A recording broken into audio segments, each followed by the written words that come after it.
Bonjour YouTube, aujourd'hui unboxing ou plutôt déballement. Euh, Dedans, dans ce carton, on a 3 paires de chaussures. On va faire une petite vidéo déballement en live comme ça. Ces 3 paires de chaussures là, donc ce sont des chaussures minimalistes. La marque c'est Nimble Toes, c'est fabriqué en Allemagne. C'est apparemment de la bonne qualité. C'est censé être 3 paires de chaussures d'hiver. Je ne savais pas quoi choisir entre les trois, donc voilà, on va s'y atteler. Ici.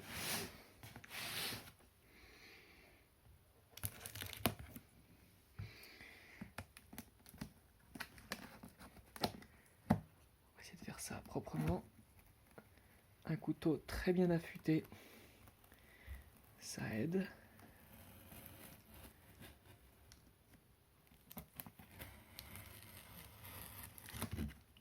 Voilà, pour ceux que ce genre de couteau intéresse, euh, on appelle ce type de couteau Elephant to Nail, donc un orteil d'éléphant, parce que vous voyez, c'est assez costaud. C'est fabriqué par la société Northfield. Et bon, je ferai une review parce que je possède quelques couteaux et je suis un amateur de coutellerie, donc voilà, c'est numéroté, c'est des couteaux originaux et sympathiques. Voilà. Et une paire de chaussettes en cadeau. Chaussettes en laine, j'imagine. Chaussettes à orteils. Merci John Nimble. C'est gentil. Je n'ai pas la moindre idée de ce que c'est ça. On va regarder. C'est quoi? C'est un guide utilisateur. Chaussure droite à droite, chaussure gauche à gauche. Ça va être un poster. Bon, ok, super. Avec un petit bracelet. Ok, donc voilà les 3 cartons.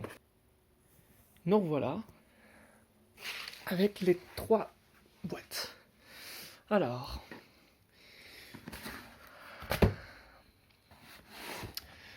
Donc, comme je vous ai dit, John Nimble, Functional Footwear. Donc, sur internet, vous avez toute leur propagande, entre guillemets. Donc, tout le monde connaît les chaussures minimalistes. C'est une marque qui a a priori plusieurs années. Je ne connaissais pas, mais bon, c'est une marque qui a bonne presse. Il y a beaucoup moins de reviews sur internet. Mais bon, j'habite en Europe. J'ai pas la chance d'avoir les Xero et les Lem à côté de moi. Donc j'essaie d'acheter plus près de chez moi. On verra si je ne me suis pas trompé. Ça c'est leur site web, johnimble.com. Qu'est-ce qu'on a là? Une petite boîte. Alors toujours pareil, guide utilisateur, pied dans la chaussure. Je plaisante. Donc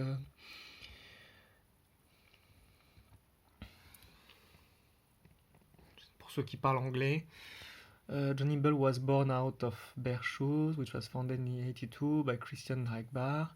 Ok, family business. To freedom. Bla bla bla. To freedom. Donc, petit emballage individuel. Qu'est-ce qu'il y a ici?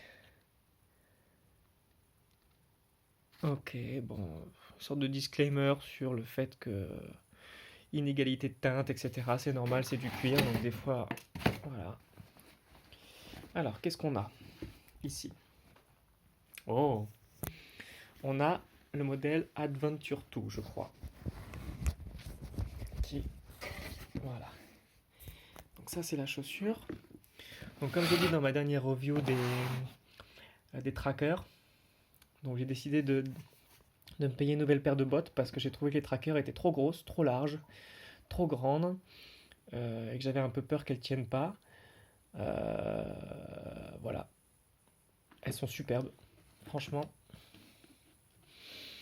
Elles sont beaucoup plus, on va dire, passe-partout. En tout cas, elles ont l'air beaucoup plus passe-partout que les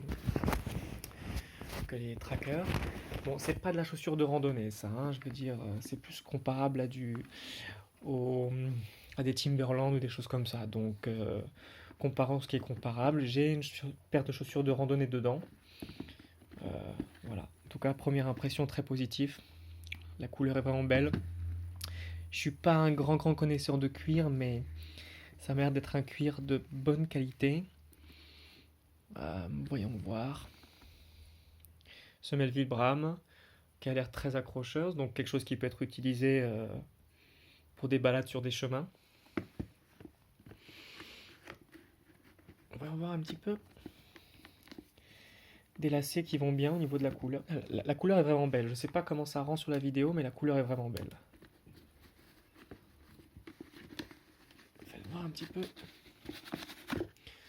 Donc c'est juste de l'unboxing, donc on va pas faire une review sur le size, sur la taille, tout ça, etc. Ça je ferai plutôt, j'essaierai de faire quelque chose. Ah, donc c'est du cuir. Tout là, au fond il y a une espèce de semelle que l'on peut enlever. Bon, c'est une semelle, hein, tout ce qu'il y a de plus...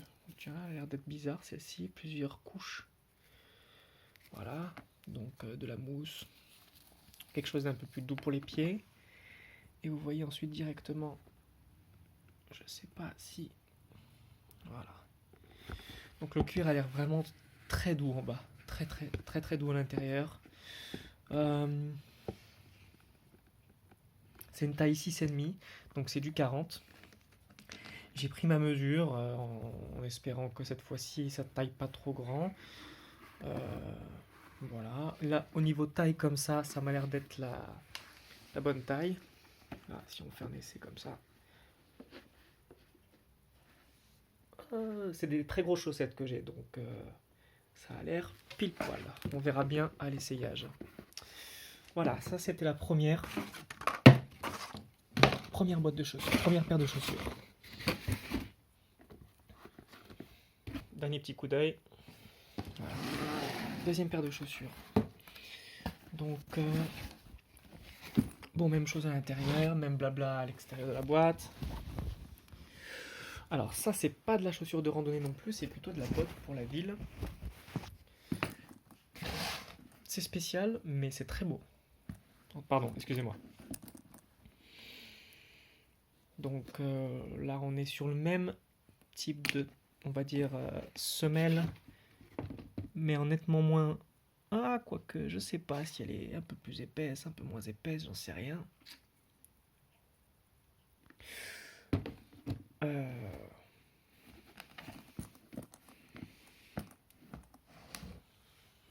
C'est vraiment beau. Petite fermeture éclair pour un... Je sais pas. Oh, c'est fourré. Oh, celle-ci elle est fourrée à l'intérieur. C'est complètement fourré à l'intérieur, comme de la polaire. Désolé, j'ai l'alarme qui arrête pas de s'allumer. Oh, il y a une fermeture éclair des deux côtés.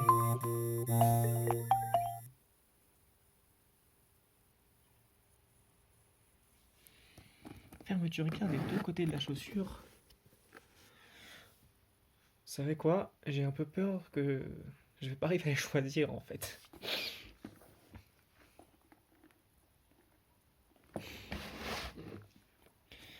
Des œillets en métal.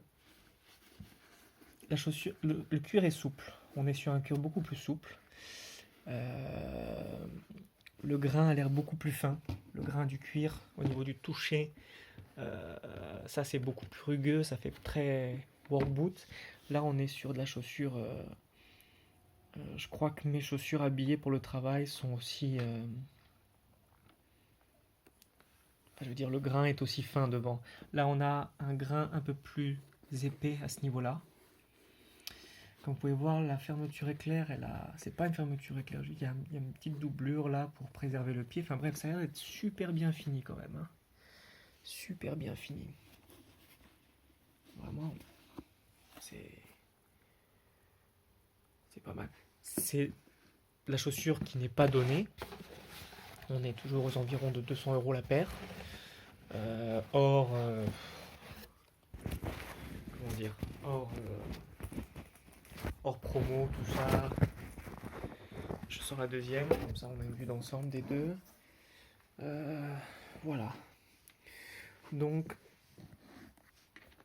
voilà, un peu particulier avec cette espèce de truc là, comme ça.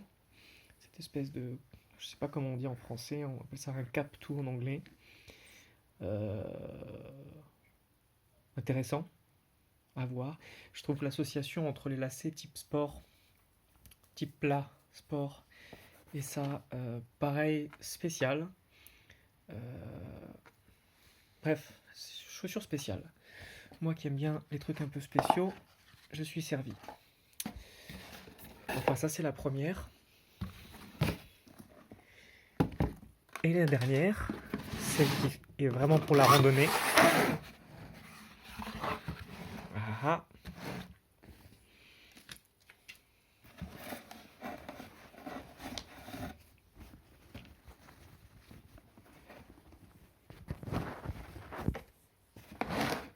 Pas mal. Pas mal du tout. Là, on est sur un cuir nettement plus épais. Chaussures d'aspect un peu plus rugueuse. Ok. Même pattern que celle-ci. Je vais voir si on est sur le même pattern. Ouais, c'est juste la couleur qui change en fait. Voilà. On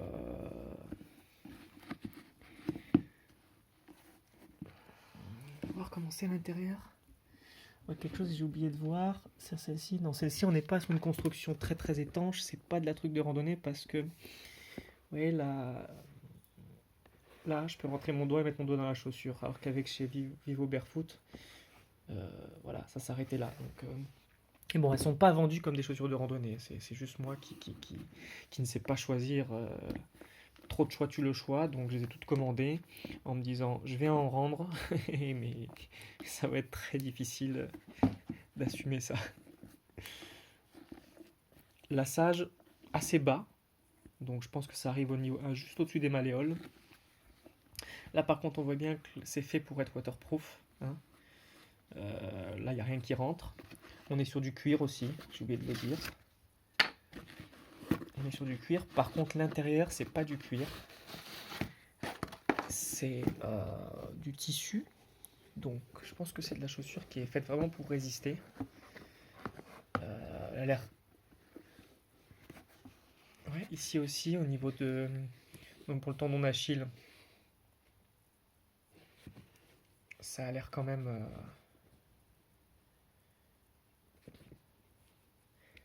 C'est pas du cuir non plus, ici on est sur une espèce de tissu moussé. Bref,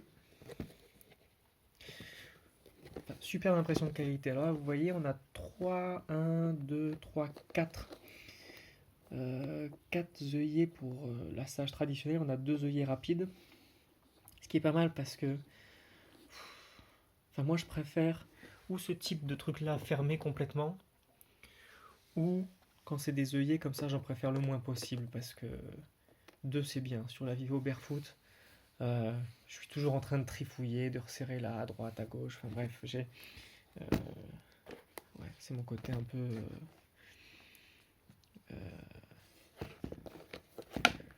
obsessionnel. Donc, bon, dommage qu'ils aient pas repris par contre le concept des lacets de Vivo Barefoot. C'est un truc que j'aurais bien aimé avoir sur d'autres chaussures. Mais en tout cas, bon, j'ai l'impression que la semelle... Ouais, c'est la même semelle, hein. C'est la même semelle. Et là... Voilà, la semelle, sur celle-ci par contre, la semelle, elle est fourrée. C'est du polaire. Oh mon dieu. Celles-ci vont être très dures à rendre, je pense. Merde, je voulais juste une paire de chaussures et en fait, en moins d'un mois, je me suis retrouvé avec 4 paires de chaussures. Donc voilà, les 3 chaussures. À bientôt.